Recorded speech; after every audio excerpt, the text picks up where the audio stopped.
Assalamualaikum warahmatullahi wabarakatuh. Waalaikumsalam. Waalaikumsalam warahmatullahi wabarakatuh. Oke, sebelumnya sudah saya kirim data di grup WA.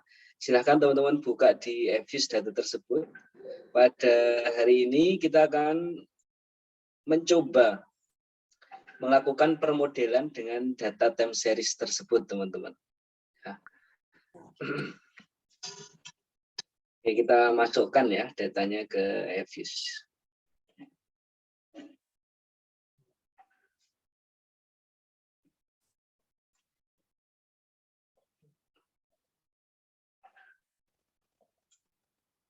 Data.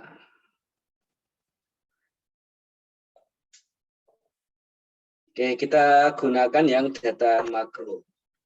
IAS ini ya. Kita klik next terus. Oke, sampai finish. Nah, ini adalah data yang akan kita gunakan pada sore hari ini. Nah, jadi teman-teman, saya ingatkan dari sekarang, untuk UAS nanti, teman-teman diminta untuk membuat mini skripsi dengan tema yang teman-teman cari sendiri. Sehingga mulai pertemuan hari ini sampai mungkin 4 atau 5 pertemuan yang akan datang, kita akan melakukan permodelan data time series. Dan pada hari ini kita akan melakukan permodelan data time series menggunakan model ECM atau yang disebut dengan error correction model. Nah, ini sudah ada error correction model. Jadi ada koreksi atas kesalahan dari suatu model. Karena kenapa? Nah, data yang kita gunakan, misal teman-teman sudah punya judul penelitian, meneliti tentang GDP misal, yang dipengaruhi misal oleh M2, investasi, sama government. Nah, teman-teman ketika sudah punya data seperti ini, sama misal satu lagi ekspor. Nah, misal punya data seperti ini nggak mungkin bisa jadi teman-teman melakukan permodelan ECM langsung jadi. Tetapi jika ini tidak jadi, ya, gagal melakukan permodelan ECM, teman-teman bisa melakukan permodelan yang lain, misal VAR, VECM, ARDL. Nah, kalau misal VAR nggak jadi, pakai model VECM. VECM nggak jadi, pakai ARDL. Jadi data yang teman-teman kumpulkan belum tentu bisa dilakukan permodelan khusus seperti ECM, VAR, VECM maupun ARDL. Sehingga ketika teman-teman sudah punya data, nah ini akan memudahkan teman-teman ketika melakukan permodelan. Jadi ketika saya mengajar seperti ini, teman-teman sudah langsung apply dengan data teman-teman sendiri. Ya. Dan pada hari ini, ya, apa yang kita lakukan dengan data ini belum tentu nanti berhasil membentuk model ECM ini. Nah, tapi akan kita coba dulu. Ya. Apa yang akan kita pelajari hari ini yaitu adalah melakukan permodelan error correction model. Apa yang akan kita bangun di sini? Ya, misal sederhananya, saya ingin membuat variabel GDP dan investasi. Oke, berarti maaf. Misal M2 dan government expenditure. Sehingga M2 merupakan fungsi dari government expenditure. Atau bisa kita lakukan juga menjadi persamaan dalam ekonometrika bahwa jumlah uang beredar dalam arti luas sama dengan beta 0 tambah beta 1 government T tambah error term. Nah, sehingga kita memiliki dua variabel ini. Oke, langkah awal yang perlu kita lakukan apa? Ketika kita sudah memiliki data, teman-teman. Yang kita pelajari di data time series apa langkah awalnya? Melakukan uji apa namanya, teman-teman? Ada yang masih ingat? Al-Mahira, ada Mbak Al-Mahira atau Mas Al-Mahira?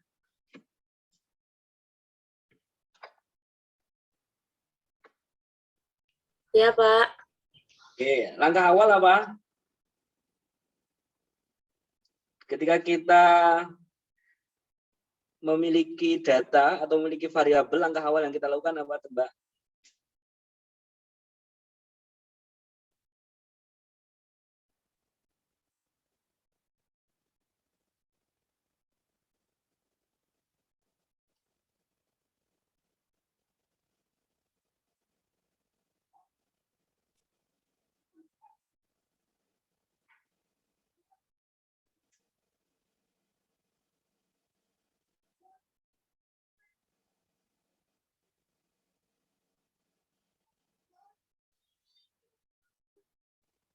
Gimana, Mbak?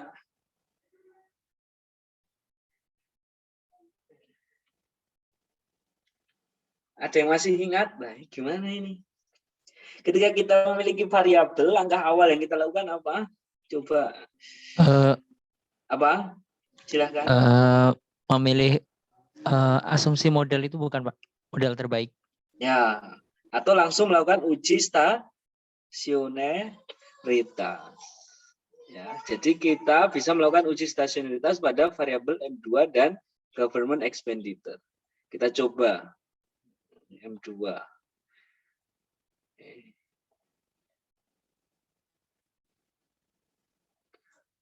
Kita view unit root test.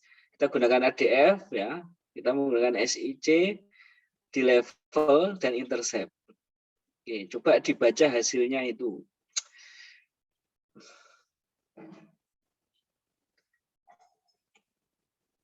Irfan Ari Wijayanto ada?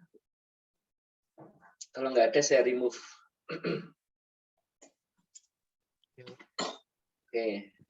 Mas Irfan ini stasioner apa tidak, Mas Irfan?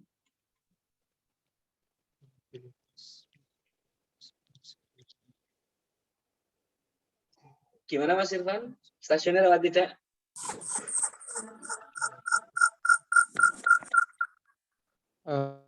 Pak. Tidak stasioner, Pak. Kenapa tidak stasioner? Karena itu lebih dari nilai alfanya. Lebih besar daripada alfa 5% ya. Betul. Iya. Oke, maka kalau ini tidak lolos, langkah selanjutnya apa, Mas Irfan?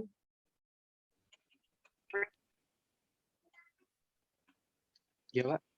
Kalau ini enggak stasioner, maka langkah selanjutnya apa?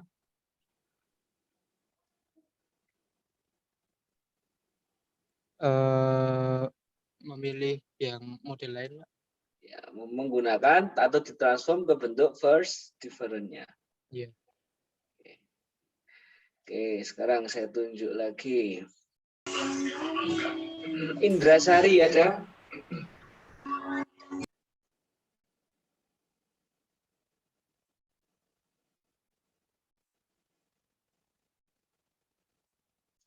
Indrasari.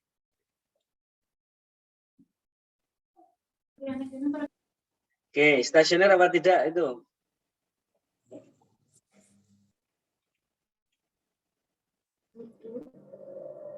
Iya, Pak. Kenapa stasioner? Karena probabilitasnya di bawah 0,05. Oke, karena probabilitasnya di bawah 0,05. Sehingga variabel M2 dia stasioner dalam bentuk first different-nya. Sekarang variabel government expenditure-nya. Oke, kita ke level dulu. Oke. Ridwan Hidayat ada, Ridwan? Ada, Pak. Oke, variabel ini stasioner atau tidak, Mas Ridwan? Tidak stasioner, Pak, karena probabilitasnya lebih dari alfa. Oke, maka langkah selanjutnya Pakai first different, kita Iya. coba.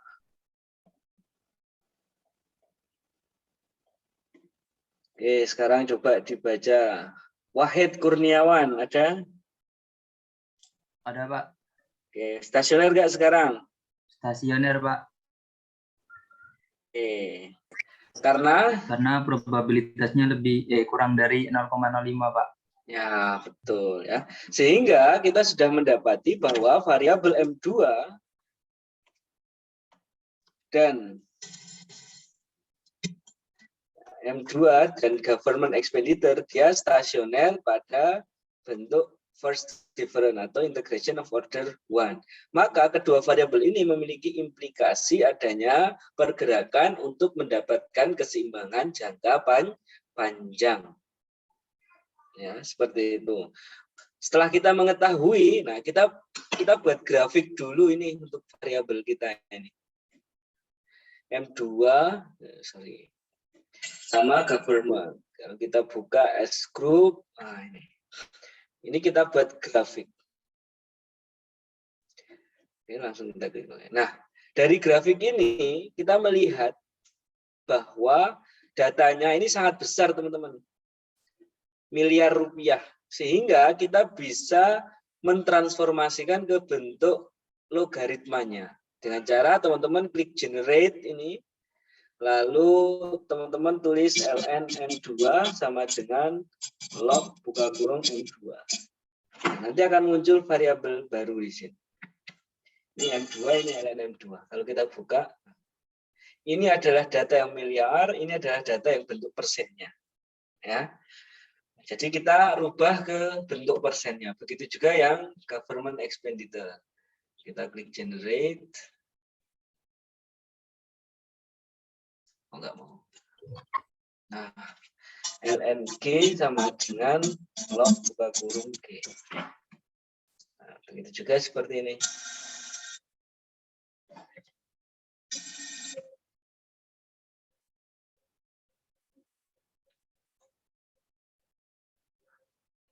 Nah, ini data miliar, ini dalam bentuk persen. Sehingga kalau kita buat grafik akan menjadi lebih sederhana.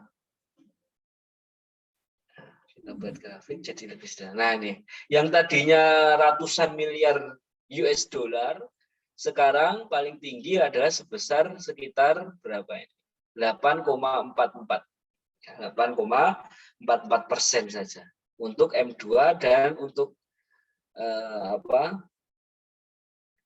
untuk belanja pemerintah itu sebesar 7,47%. Seperti itu. Ya, ini memudahkan kita dalam persederhanaan data. Nah, setelah kita mendapati variabel yang kita miliki sudah kita bentuk logaritma, maka langkah selanjutnya, nah tadi kan kita membentuk model ECM. M2 merupakan fungsi dari government expenditure atau M2T sama dengan beta 0 tambah beta 1. Nah, ini karena sudah dibentuk logaritma, jadi ln M2 T sama dengan beta 0 tambah beta 1 ln GT tambah error term. Nah, persamaan ini dapat kita sebut juga sebagai long run koefisien atau koefisien jangka panjang. Nah, ini caranya tinggal teman-teman klik seperti ini aja, G open as equation. Kalau sudah klik OK. Nah, hasil ini merupakan persamaan untuk jangka panjangnya. Oke, sekarang variabel jumlah atau belanja pemerintah ini berpengaruh apa tidak terhadap JUP? Coba ini saya tanya. Ratri Lufitasari ada?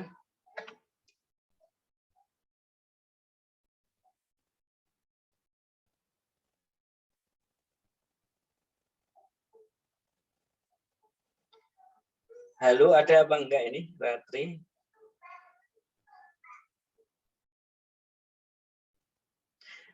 Enggak ada, mohon maaf nih saya remove. Oke, selanjutnya Ponco Arif Wicaksono ada?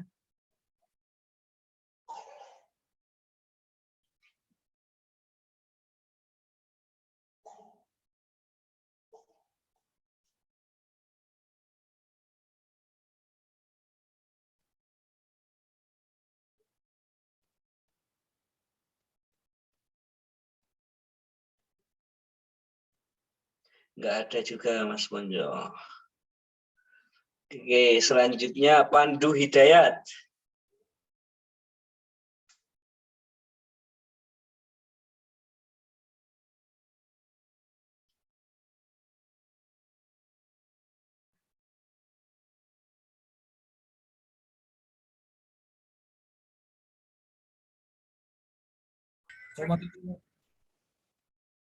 Mas Pandu ada?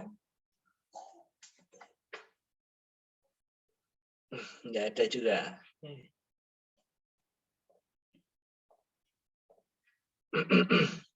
Nanda PK ada?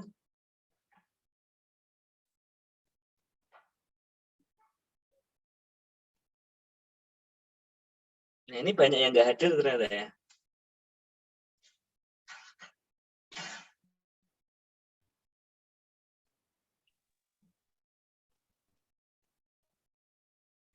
Nanda ada apa enggak ini? Enggak ada juga.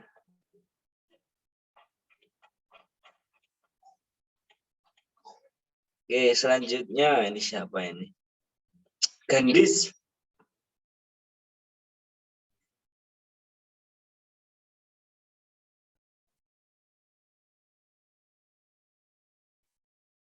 Banyak nggak hadir nih ternyata ya. Gandis Aprilia ada?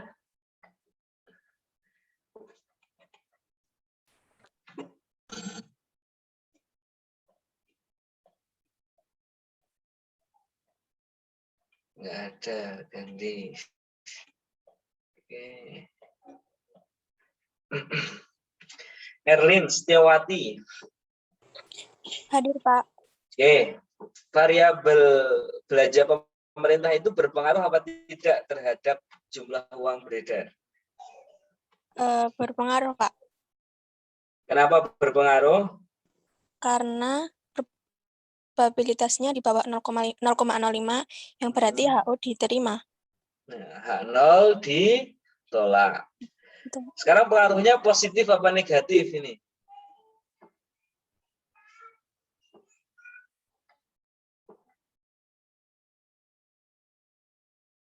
Koefisiennya positif apa negatif itu, Mbak? Positif. Positif. Artinya kalau positif, belanja pemerintah naik, maka jumlah uang beredar naik apa turun? Naik. Naik, betul. Kenaikan belanja pemerintah 1% akan meningkatkan jumlah uang beredar sebesar 0,86%. Nah, sehingga untuk persamaan jangka panjangnya dapat kita tulis menjadi ln M2T sama dengan koefisien atau konstantanya berapa itu? 1,95 ditambah koefisien dari belanja pemerintah yaitu 0,86 ln GT tambah error. Seperti ini. Ya. Nah, ini adalah persamaan untuk jangka panjangnya. Dan sekarang karena ECM itu ada persamaan jangka panjang dan jangka pendek. Nah, maka sekarang kita akan mencari yang namanya short run koefisien. Nah, persamaan dari short run koefisien itu menjadi delta ln M2T sama dengan beta 0 tambah beta 1 delta ln GT tambah ECT tambah error term. Nah, sekarang kita akan mencari yang namanya ECT ini, teman-teman.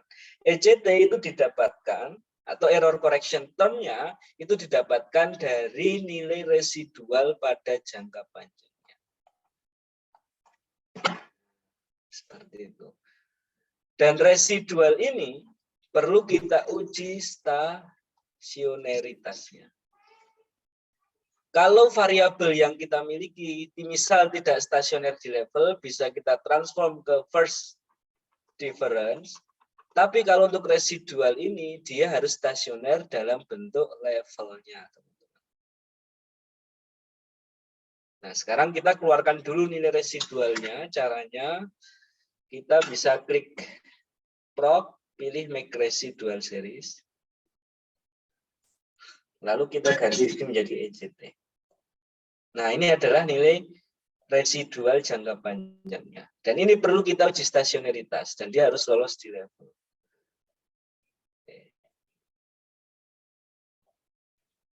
Perhatikan di situ. Muhammad Dafa. Ada Mas Dafa? Hadir, Pak. Residualnya itu stasioner apa tidak, Mas?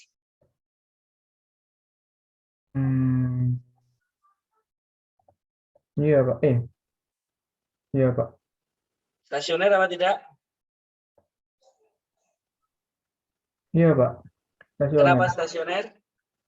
Karena kurang dari 0,05. Ya, 0,05. 0,05.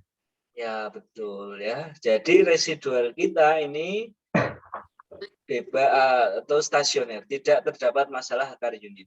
Nah, setelah kita mendapati nilai residualnya tidak terdapat masalah akar unit, maka kita perlu melakukan uji kointegrasi untuk variabel M2 dan government expenditure. Caranya, nah, teman-teman bisa klik estimate, lalu metodenya ini bisa dirubah ke bentuk co-integrating regression-nya.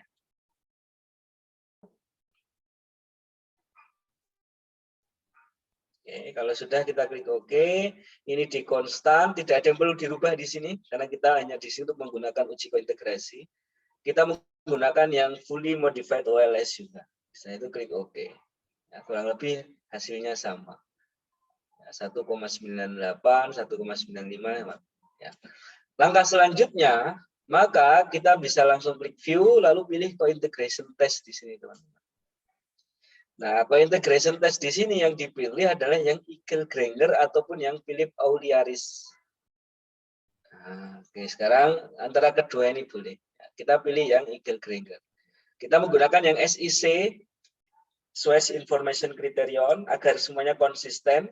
Karena dari stasioneritas variabel maupun residual kita menggunakan yang SIC. Ya, maksimum rate-nya tanda bintang seperti ini berarti nanti memberikan ke EVIS untuk memilihkan leg terbaiknya. Kalau sudah kita klik OK. Kita perhatikan probabilitasnya di sini. Kalau probabilitasnya di sini lebih besar apa lebih kecil dibanding 0,05, teman-teman?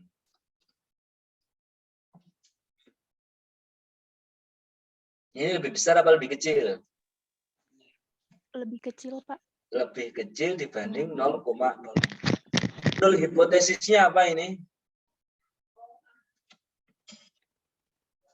Series are not co-integrated. Artinya tidak terdapat kointegrasi. Ya. Tidak terkointegrasi. Berarti hipotesis alternatifnya terkointegrasi. Jika probabilitas lebih besar dari alfa 5%, H0 diterima. Kalau probabilitas lebih kecil daripada 5%, H0 ditolak. Sekarang, karena ini probabilitasnya lebih kecil, maka H0 diterima apa ditolak? Ditolak, Pak. Kalau ditolak berarti artinya ada kointegrasi apa tidak? Tidak terkointegrasi, Pak. Terkointegrasi, betul. Karena ini ada kointegrasi, nah, seperti yang sudah kita ilustrasikan minggu sebelum UTS kemarin. Nah, kalau kointegrasi kan gambarnya seperti ini. Ini GDP, ini M2. Nah, ini naik ke M2. Nah, lalu turun lagi untuk mendapatkan keseimbangan jangka panjang. Nah, di sini ada yang namanya speed. Nah, ini yang warna hijau ini namanya speed adjustment. Speed adjustment itu apa? Speed adjustment untuk mengetahui berapa lama waktu yang dibutuhkan oleh suatu variabel dalam ekonomi untuk mendapatkan kembali keseimbangannya pada jangka panjang. Nah, maka dari itu nilai ECT ini, teman-teman, dia harus koefisiennya harus minus pertama. Dan yang kedua, probabilitasnya itu harus di bawah alfa 5%. Nah, sekarang kita akan lihat. Nah, setelah kita mengetahui bahwa ada kointegrasi, nah, kita coba yang menggunakan Philip-Auliaris ya. Nah, Philip-Auliaris malah tidak terkointegrasi. Tetapi untuk ECM itu sebisa mungkin menggunakan yang Eagle-Granger. Ya. Yang ini. Nah, karena dia konsisten dengan uji stasioneritas menggunakan SIC tadi. Oke, kalau sudah, maka kita kembali ke model ini, teman-teman. Kita kembali ke, nah, ini metodenya dirubah, lalu pindah ke least square. Nah, sekarang karena ingin kita gunakan untuk jangka pendek, maka ditulisnya menjadi seperti ini. C buka kurung ln M2, C buka kurung ln G, ECT buka kurung -1. Nah, seperti ini.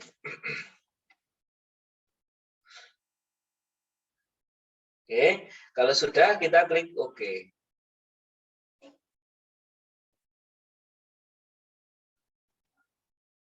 Bentar, saya hapus dulu nih. Oke, sekarang perhatikan di sini teman-teman.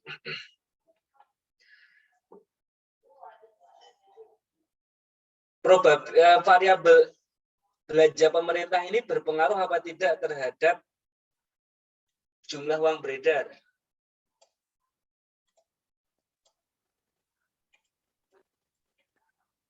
Pengaruh Kenapa berpengaruh, Mas? karena probabilitasnya di bawah 0,05. Tuh, di bawah 0,05. Pengaruhnya positif apa negatif? Positif. Positif. Artinya kalau belanja pemerintah naik, maka jumlah uang beredar Naik Naik, juga, Pak. Pak. naik juga, betul. Belanja pemerintah naik 1%, maka jumlah uang beredar akan meningkat sebesar 0,46% untuk jangka pendek. Kalau jangka panjangnya tadi 0,86. Nah, sekarang yang jadi syarat diterimanya ECM itu, pertama residual itu harus stasioner di level. Nah, ini sudah kita lalui. Lalu kointegrasi. Kita tadi juga sudah terkointegrasi. Ketiga, nilai ECM koefisiennya harus minus. Dan yang keempat, probabilitas dari ECM harus di bawah alfa 5%. Sekarang koefisiennya ini di bawah minus apa positif? Minus. Minus, kita terima juga. Sekarang probabilitasnya di atas apa di bawah 0,05? Di atas. Di atas. Kalau ini tidak diterima, berarti ECM kita diterima apa ditolak, teman-teman? Modelnya ini dapat kita terapkan apa tidak? Tidak. Tidak, Pak. Tidak dapat diterapkan. Ya, seperti itu juga nanti ketika teman-teman punya data, lalu digunakan metodenya apa, siapa tahu ECM tidak diterima. Berarti teman-teman menggunakan metode lain. Nah, metode lainnya akan kita pelajari minggu depan. Ya, seperti itu. Nah, kalau kita asumsikan ini di bawah 0,05, berarti di sini apa?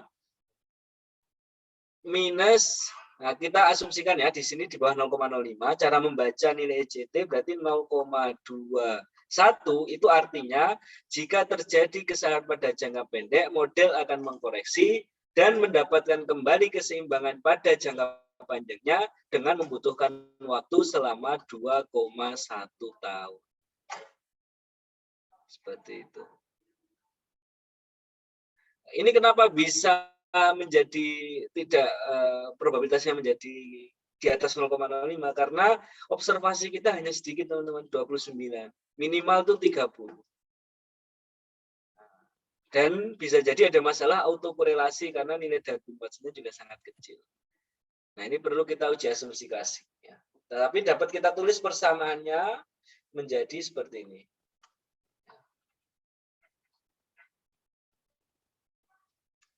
Oke, persamaannya menjadi delta ln M2T sampai dengan 0,03 ditambah 0,46 delta ln GT dikurangi 0,21 ECT.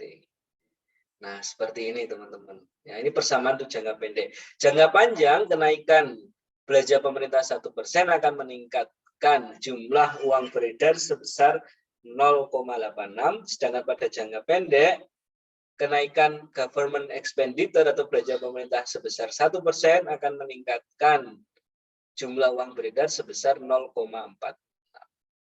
Seperti itu. Nah, sekarang kalau sudah, maka kita melakukan uji asumsi klasik.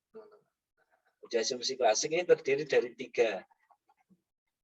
Normalitas, terus autokorelasi, sama hetero. ini kita coba yang normalitas. Residual diagnostik, normality test. Ini di atas apa di bawah 0,05 nilai probabilitasnya ini teman-teman. Di atas 0,05. Di atas 0,05. Artinya apa? Bahwa data kita ini berdistribusi normal. Oke, selanjutnya residual diagnostic serial correlation kita gunakan. Ini di atas apa di bawah 0,05? Di bawah 0,05. Artinya apa? Terdapat masalah autokorelasi. Ini sudah kita tebak tadi karena nilai DW-nya kecil dan observasi kita di bawah 30. Nah, sehingga perlu ditambah lagi tahun penelitiannya. Selanjutnya uji heteronya. Nah, kita gunakan Bush-Pagan. Nah, sekarang ini di atas apa di bawah 5?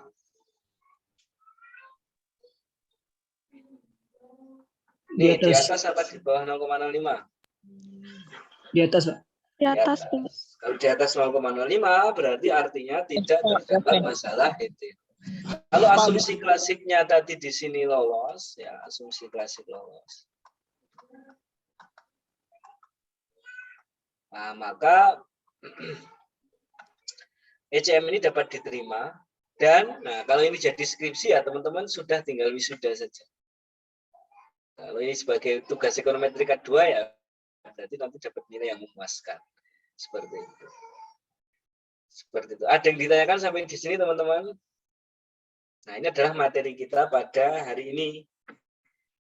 Jadi materi kita hari ini adalah membentuk model data time series yang pertama dengan model ECM-nya. Langkah-langkahnya ini ada recordingnya, nanti bisa teman-teman share.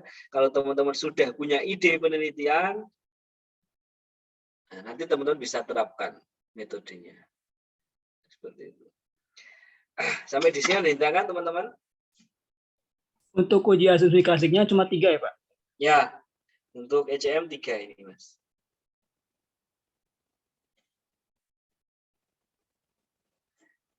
Ada lagi yang ditanyakan?